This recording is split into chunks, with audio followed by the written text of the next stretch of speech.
was Vial who picks up the first box hole shot of the season on the number 28 Red Bull KTM.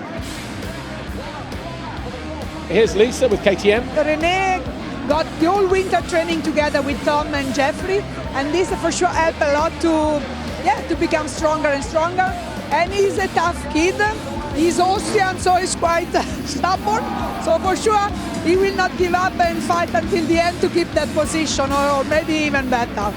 While we were doing that interview, it sounded like somebody scored a goal, but it was in fact, the 7-11 of René Hoffer making that mistake. So we've got Vial leading the way now. Boirmé is now second. Geerts is third. There, fourth Hoffer. Fifth is Muse, but for how much longer as Hara overtakes Muse, takes that fifth. Muse is in sixth position. Seventh is the Rockstar Energy KTM of Jed Beaton. So we've got about 6 riders here just absolutely tearing strips off of each other. We said MX2 would be close this year and probably the most open. And Geerts up in the second. Oh, and a mistake there from Vial. He cased the triple and then stalled it, and I tell you what, Jago Geerts is going to go through.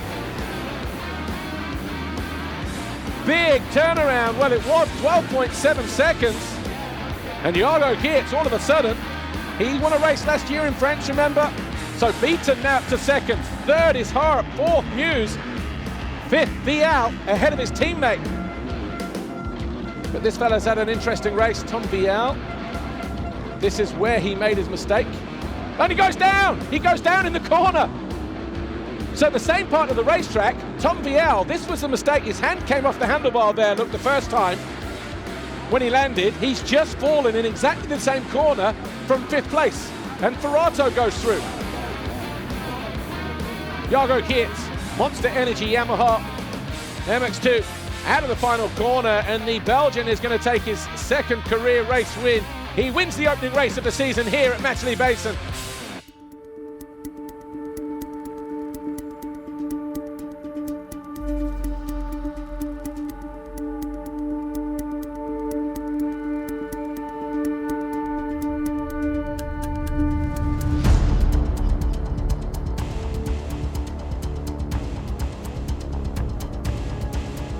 Wow, very tight.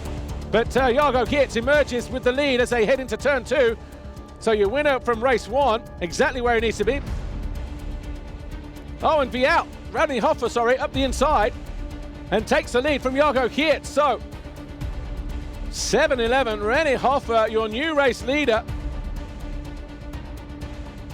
This battle here. Oh! Jago Geerts loses the front end, throws away a potential overall Grand Prix victory. So Hoffer leads, Vial second, Olsen third, Renault fourth, Jed Beaton still there in 5th place.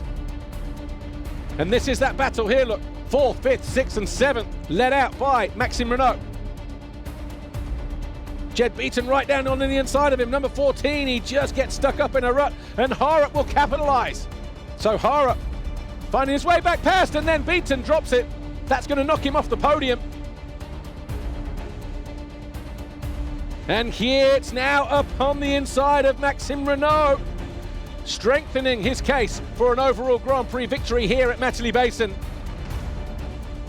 Harap and Geerts just starting to lose pace now. Are we going to see Harap find his way past Olsen as they work their way towards the first corner? Yes, goes around the outside. The lead Dane in the race, number 11, Mikkel Harap for F&H Racing Kawasaki. Matchley Basin in February, they said. It will never work, they said. Well, guess what? It has, and it is. Vial goes past Hoffer and takes over the lead and enthralling in to this MX2 race 2. Well, back marker just getting in the way there. Obviously Vial trying to avoid him, but that inside rut over there very, very deep. Oh, he doesn't get the jump over on the finish line, and René Hoffer almost back alongside his teammate. 2 more corners to go. And the number 28, Tom Vial, is going to cross the line victorious here in race number 2 at Matchley Basin. He takes his first ever race win in MX2, and it's going to be good enough for 2nd overall. Here is your overall Grand Prix winner, Jago Geerts. He doesn't know it yet, but he will do soon as he crosses the line in 4th. So Tom Vial wins the race, Hopper second, Harp third, Jago Kietz fourth, and Thomas Olsen fifth, Jed Beaton sixth. First visit to the podium for Mikkel Harp, FNH Kawasaki MX2 racing team.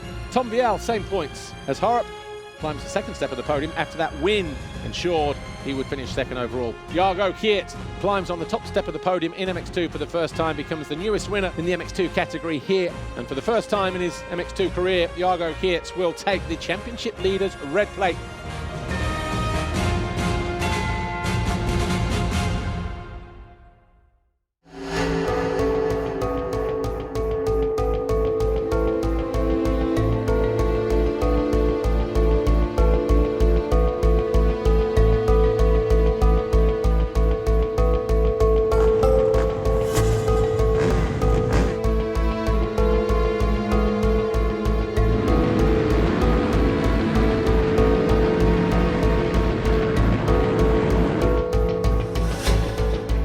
Hurling's charging down the inside and immediately into the lead and runs Siwa wide, and Geiser goes down and Cairoli goes down. Is it Geiser? No, it's one of the British riders.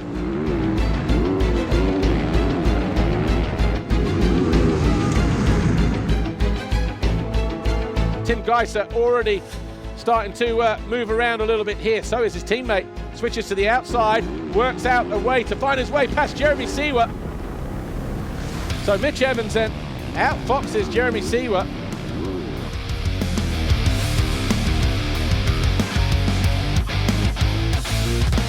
Mitch Evans hanging on now as Siwa closing in. Evans did to him a few laps ago, but he's decided to switch tack, go down the inside. That deep work might not help him, but this time he keeps the power down. Tony Cairoli, a five-time winner around this venue on that Red Bull KTM, trying to pick up as many points as possible to give himself the best possible chance of a 10th career title at the end of it all.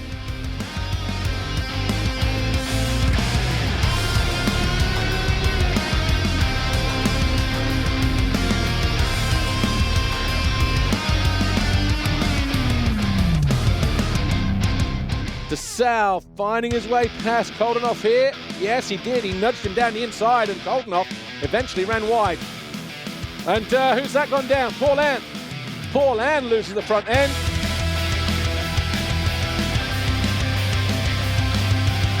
Geiser goes down the inside, but I tell you what, great move, great response that from the number 61 of Jorge Prado. Eventually Geiser does go through though. Prado trying to come back. Paul Ann goes to the inside. Prado tries to out-drag the Yamaha. DeSalle tips over and Koldenhoff goes with him.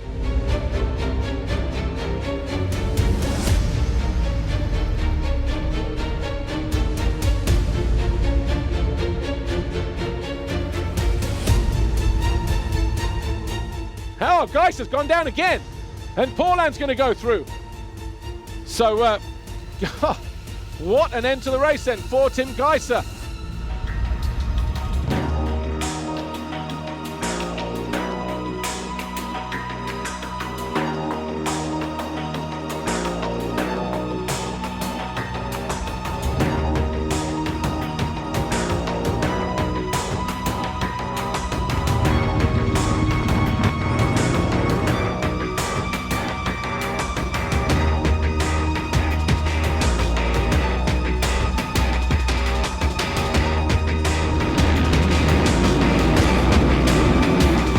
Jacoby tries to go around the outside, and it's three riders, Geiser, Cairoli and Jacoby.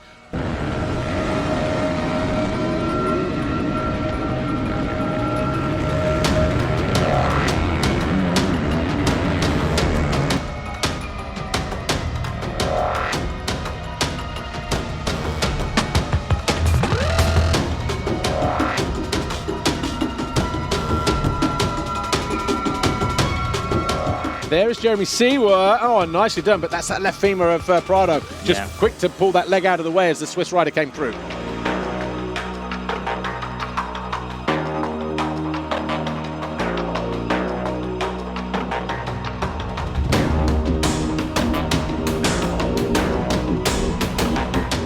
Here's Gauthier Paulin, a quiet ride in 4th place for Monster Energy Yamaha, and a good solid start to the season for him. He's going to leave here, 6th in the championship. And good drive there, and down the inside of Cairoli, who just looks across helplessly, allows him to go through, picks it up on the front wheel as well as he goes past, just to rub salt into the wound of that knee and that shoulder, if you like. And Hurling's now up in a 2nd position. But Siwa up the inside of Jacoby. Jacoby will try to go around the outside though, loses out to the Swiss eventually. That is for 6th place. Well, Paul, I just checked in with Paul's Jonas team. He actually crashed on his own, but the problem is his shoulder, his arm. He's got a few problems with that, so he's going to go get checked out and retire from the race, unfortunately. Oh! They bang bars! Looking to lunge down the inside of Evans. Big deep rut there to the left, but the momentum was in the 2nd rut there for the number 43 for HRC, but Tim Geiser getting ready though to take the final lap. The 1-lap board goes out for the Team HRC rider. He has been absolutely majestic in this 2nd race, right from the very first lap, didn't hang around getting to the front, and as a result he's more than 20 seconds clear of his closest rival, the 2 KTMs of Hurlings and Cairoli, and it's been a dominant display from the Slovenian in this 2nd race.